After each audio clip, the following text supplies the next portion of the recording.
So he lays this book on me.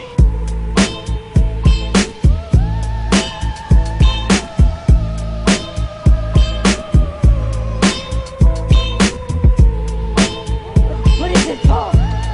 Looks like an airplane. Well, wait. That ain't no airplane. Look.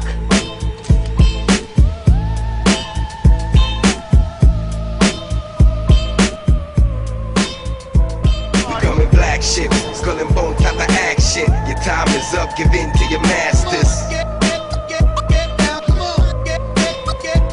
Becoming black ships, skull and bone type of action. Your time is up, give in to your masters. The time machine is quite literally an advanced spaceship from another dimension, and Doc Brown, as perceived by the peoples of the era, would be an advanced human being operating a UFO from another dimension, quite literally. Thus, tunnel, the Griffith Park Tunnel. In Lloyd R. Christbearer Part 1, we introduce the theme of the tunnel as being a metaphorical representation for experiencing the world with limited perception, reaching the end as being representative of significant quantum leaps of understanding. We noted Christopher Lloyd is consistently positioned at the tunnel's exit to be dramatically discovered by distressed protagonistic tunnel goers, validating his candidacy to represent the light, or the truth that is carried by higher consciousness or higher intelligences. Let's not forget previous sync associations of Holy Man Christ-bearer Lloyd to substratospheric messianic force Jesus Christ and God of all gods, Mount Olympus's Zeus, which fits ever so nicely as Marty travels in fear down the tunnel of limited perception to be saved by the light, the Christ, Zeus, interdimensional higher intelligence, UFO operating Christopher Lloyd.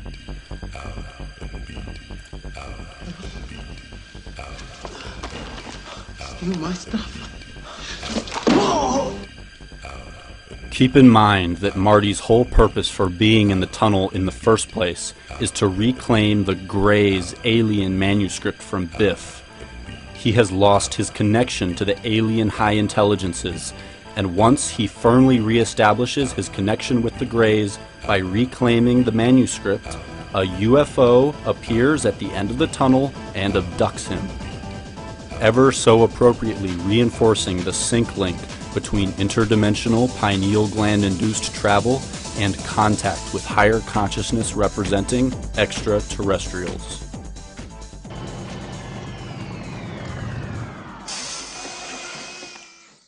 All right, Arnie. Let's find Jennifer.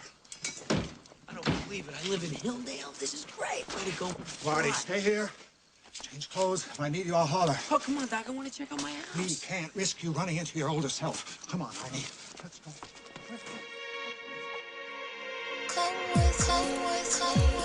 In a brief time-traveling stint of his own, Biff, clad in checker pleats, is escorted to the wormhole car in a ridiculously over-checkered checker cab that adorns the word Luxor.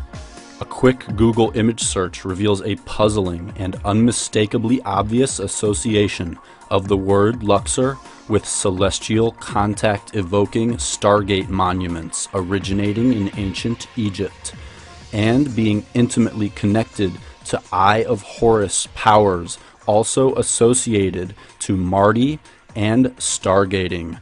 The Eye of Horus delivers Marty the essential ingredients for opening a Stargate, while this night sky illuminating Egyptian pyramid escorts Biff towards the same stargating fate. Be careful, old timer. There's a rough neighborhood.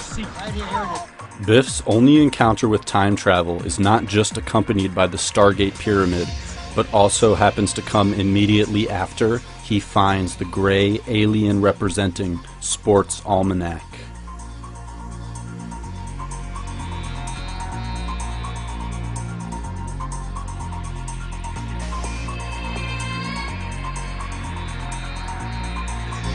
We can observe the intuitive connection between traversing tunnels, entering wormholes, walking into the light, and alien abduction, all interchangeable representative elements of the non-local journey of spirit, and all experienced by Marty culminating at a particular tunnel of great interest.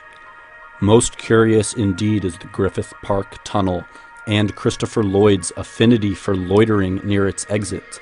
He does not merely star in movies featuring this tunnel, nor does he even merely interact with the tunnel. He always plays out the same story of being found directly at the tunnel's exit. In one instance by a man chasing after a white rabbit accompanied by the Scarlet Woman, operating a checker cab down the rabbit hole towards salvation. The very same rabbit hole traversed by Marty while pursuing the Alien Contact Almanac, which he happened to first discover on display here, adjacent to stargating paraphernalia. The same white rabbit being pursued by our other Christopher Lloyd discovering Griffith Park Tunnel adventurer. Marty is being told to pick up the book and follow the white rabbit. Strange how we have Marty standing before two items that have both been used to lead to Christ at the end of the Griffith Park Tunnel. Marty, whose first supernatural contact episode was with the Eye of Horus, is now saved by Christopher Lloyd below a Spirit of Horus representing Egyptian obelisk, which is the cornerstone to the landscape design of the Griffith Observatory, which rests directly on top of the Griffith Park Tunnel. Lloyd's tunnel consistently syncs with embarking on the non-local spiritual journey, and it was actually built in order to access an observatory of the heavens that houses a monument honoring the Spirit of Horus. The Spirit of Horus tunnel is also featured momentarily in The Adventures of Buckaroo Banzai Across the Eighth Dimension. Dr. Buckaroo Banzai, perhaps you can explain yourself. The film begins as Buckaroo is going to pilot the world's first interdimensional traveling car, much like his Back to the Future counterpart, Marty McFly. Banzai shows up fashionably late due to the fact that he is in the middle of performing surgery. May I have the curved Yasagil, please? It's not here, Dr. Banzai. Let me have the straight one then. Dr. Banzai is using a laser to vaporize a pineal tumor without damaging the quadrigeminal plate. Subcutaneous microphones. Dr. Banzai is using a laser to vaporize a pineal tumor without damage. Pineal. Dr. Banzai is using a laser to vaporize a pineal tumor without damaging the quadrigeminal plate. Of all of the surgeries that he could, brain surgery on the pineal gland, another strange parallel to Marty McFly. After interacting intimately with the pineal gland, he pilots mankind's first successful interdimensional journey, helping us draw the same conclusions about pineal gland-induced ascension that we saw displayed in the epic of Marty McFly. Highlighted on Banzai's car is the value 88. It is overtly plastered on the hood, doors, and license plate. The car itself is even named the HB88. When this baby hits 88 miles per hour, you're gonna see some serious shit. When this baby hits 88 miles per hour, you're gonna see some serious shit. With many questions to be answered, we jump to a scene where Banzai begins pursuing this white van that features a haloed mountain or Stargate type logo. And he ends up chasing the van through the Spirit of Horus tunnel, the very same tunnel that Marty chased the Gray's Alien Almanac through. Inside the van is one of the parts that allows his car to function properly and travel hyperdimensionally. Without it, he cannot open wormholes. So, you see that we have two men traveling through the Spirit of Horus tunnel, both striving to reconnect with higher intelligences or with their ability to contact higher intelligences.